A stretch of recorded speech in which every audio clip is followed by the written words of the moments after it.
Hello everyone, welcome back. And you are watching Technical World. Apple released iOS 15.2 officially. Today in this video, I'm going to show you how to fix the iOS 15.2 battery draining issue in iPhone and iPad after the iOS update.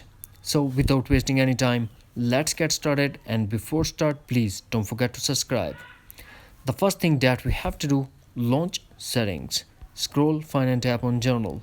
Here we have to tap on background app refresh and tap again background app refresh and turn off background app refresh.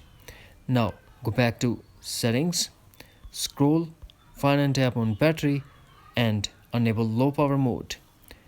Now go back to settings, tap on privacy and tap location services and turn off location services if it's turned on.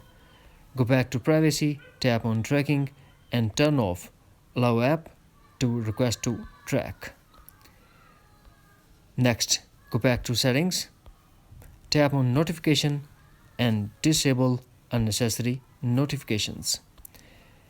Next, go back to settings, tap on journal and tap iPhone storage and make sure that you have enough free space, mean iPhone is not running out of space.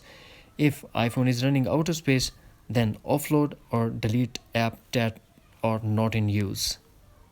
Next, go back to settings, turn off Wi-Fi if you're using Wi-Fi. Turn off Bluetooth if it's not connected. Turn off mobile or cellular data if you're not using mobile or cellular data for your internet and other social media applications. One more thing, keep in mind, always use 4G instead of 5G. Go back to settings, scroll, find and tap on Safari and under Safari scroll down and tap camera and select ask, mean do not allow to every website to access your camera. We will do also the same with the microphone. That's it. Hopefully friends, you found this video helpful, so please don't forget to subscribe, like and share with your friends and family. Thanks for watching. Take care. Bye bye.